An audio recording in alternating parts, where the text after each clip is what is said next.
प्रधानमंत्री मोदी परीक्षाओं को लेकर छात्रों के साथ सीधा संवाद कर रहे हैं। संवाद के छात्रों के अलावा शिक्षक और अभिभावक भी शामिल हैं। आपको बता दें कि पीएम मोदी ने आकाशवाणी पर अपने मासिक रेडियो कार्यक्रम मन की बात के 52वें संस्करण में कहा था कि कई परिवारों के लिए साल का पहला हिस्सा परीक्षा सत्र होता है और विद्यार्थी, उनके माता पिता से लेकर शिक्षक तक सभी लोग परीक्षाओं से संबंधित कार्यों में व्यस्त रहते हैं। साथ ही पीएम ने सभी विद्यार्थियों, उनके माता पिता और शिक्षकों को शुभकामनाएं देते हुए उनसे 29 जनवरी सुबह 11 बजे परीक्षा पे चर्चा कार्यक्रम में देश भर के विद्यार्थियों के साथ बातचीत करने की बात कही थी।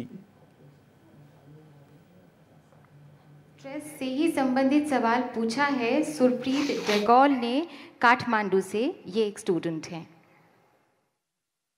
Good morning, sir. I am Supreet Dangol, a student of Kendriya Vidyalaya, Kathmandu, and I live in Kathmandu. We start living with the term examination since our primary classes. This becomes part of our personality. Do you think exams are helpful for improving our personality, or do exams obstruct our all-round development? Thank you, sir. Thank you, sir. हम प्राथमिक कक्षाओं से ही examination शब्द term के साथ जीना शुरू करते हैं। ये हमारे व्यक्तित्व का हिस्सा बन जाता है। माननीय, क्या आप सोचते हैं कि एग्ज़ाम व्यक्तित्व को निखारती है या फिर एग्ज़ाम हमारे व्यक्तित्व के पूर्ण विकास में रुकावट है? माननीय, कृपया इन दोनों ही सवालों के बारे में हम सबको कुछ बताएं। देखिए, कसौटी बुरी नहीं होती है, एग्ज़ाम बुरी नहीं होती है। हम उसके साथ किस प्रकार से उसकी तरफ देखते हैं, हम किस प्रकार से उसके साथ डील करते हैं, उस पर डिपेंड करता है। और मेरा तो सिद्धांत है कि कसौटी कसती है, कसौटी कोसने के लिए नहीं होती है। लोग कसौटी को ही कोसते हैं। एक्चुअली अगर हम अब मान लीजिए किसी को ओलंपिक खेलने के लिए जाना है, अगर वो तहसील में खेला नहीं है, डिस्ट्रिक्ट में खेला नहीं है, स्टेट में खेला नहीं है, इंटर स्टेट नहीं खेला है, नेशनल नहीं खेला है, और वो ओलंपिक के सपने देखेगा तो कहां से होगा भाई? उसको हर पल कसौटी में कसना पड़ेगा।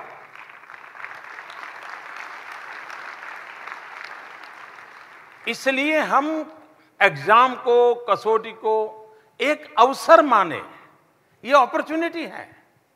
अगर हम इसको अपॉर्चुनिटी मानेंगे तो आपको इसका आनंद आएगा। और जब चुनौती होती है तो एक ईश्वर ने एक हर व्यक्ति के अंदर एक एक्स्ट्रा ऑर्डिनरी ताकत दी होती है। अब देखिए, आप नॉर्मल आवाज में कभी बात करते हैं, लेकिन भीड़ में किसी को बुलाना है तो एक ऐसी एनर्जी आपके अंदर, इतने जोर से बोलते हैं जैसे आर्मी का कोई अफसर की भी आवाज न निकले, इतनी बड़ी आवाज निकलती है आपकी। भले एक पल के लिए निकलेगी, लेकिन ऊर्जा अंदर पड़ी हुई है। एक समय था, अपॉर्चुनिटी आई, आपकी ऊर्जा बाहर आई। आपके अंदर बहुत कुछ पड़ा होता है। आपने ऑब्जर्व करना चाहिए कि इस कसौटी के समय मेरी वो कौन सी क्षमता जो उभर करके आई। कभी कभी तो आपने भी देखा होगा, ऐसी चीजें आपके मन में से आती होगी, ऐसे विचार आते होंगे, दोस्तों के साथ बातचीत में ऐसा वाक्य निकलता होगा जो कभी आपने भी सोचा नहीं होगा। इसका मतलब ये हुआ कि आपके भीतर परमात्मा ने बहुत सामर्थ्य रखा हुआ है, लेकिन उस सामर्थ्य को परखने के लिए आपका अपना कोई मैकेनिज्म नहीं है। तो ये एग्जाम वो आपको अवसर देती हैं आपके अपने सामर्थ्य को परखने के लिए। दूसरा, हम एग्जाम के लिए जिंदगी न जिए, हम खुद के लिए जिंदगी जिए। जब हम खुद के लिए जिंदगी जीते हैं, हमें लगता है कि नॉलेज होना चाहिए। अगर नॉलेज एक्वायर करना शुरू करें तो आप देख लीजिए, मार्क्स अपने आप फॉलो करेंगे, आपका पीछा करते हुए करते आपके दरवाजे आप पे खड़े रहेंगे। लेकिन गलती हम करते हैं, हम मार्क्स के पीछे भागते हैं, जिंदगी पीछे छूट जाती है। हम जिंदगी से जुड़ते चले, नॉलेज एक्वायर करते चले, मार्क्स अपने आप पीछे आपके दौड़ करके आएंगे, मार्क खुद आपको गले लगाने के लिए आपके पीछे दौड़ेंगे। और इसलिए इसको देखने का तरीका, ये अगर आपका साफ सुथरा होगा तो मुझे विश्वास है कि एग्जाम कभी भी बोझ नहीं लगेगी। सचमुच में तो एग्जाम को एक उत्सव के रूप में एक अवसर आया है, चलो वाह मजा आया गया, खेत देखता हूं, क्या करता हूं, ये मूड चाहिए।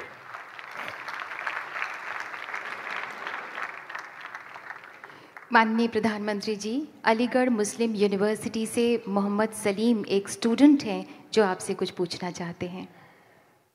नमस्कार सर, मेरा नाम मोहम्मद सलीम है। मैं अलीगढ़ मुस्लिम विश्वविद्यालय में BA LLB प्रथम वर्ष का छात्र हूँ।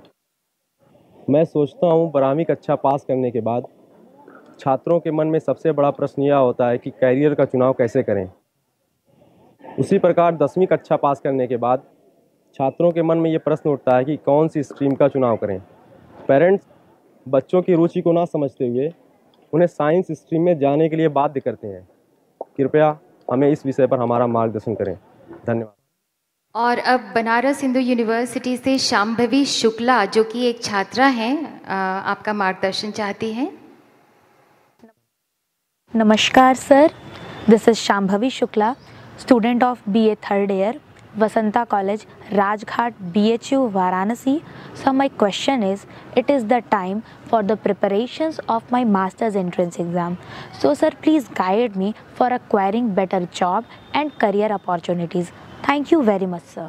मास्टर्स एंट्रेंस एग्ज़ाम की तैयारी कर रही हूँ। हम बैचलर स्टूडेंट्स की ज़िंदगी का ये एक नया दौर है।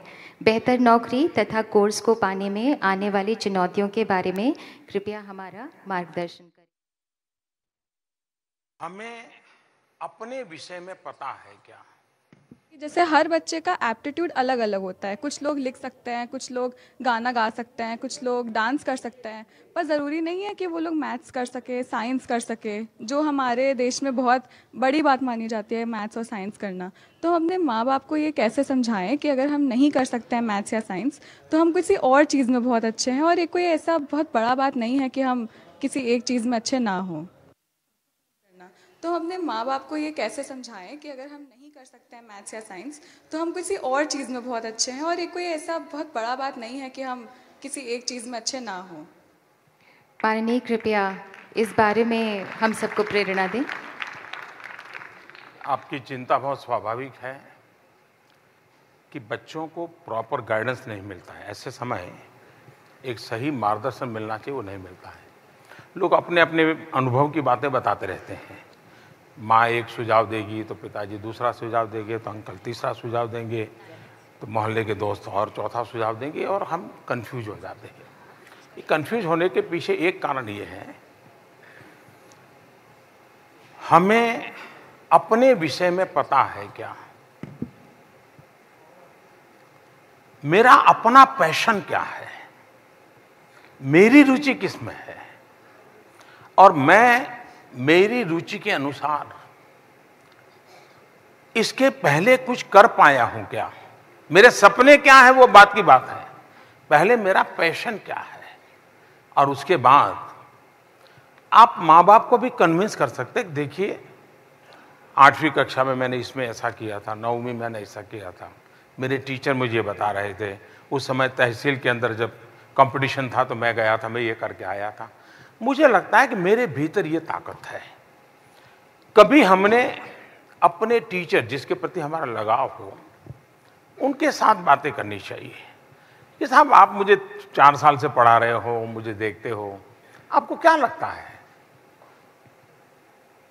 मुझे क्या करना चाहिए।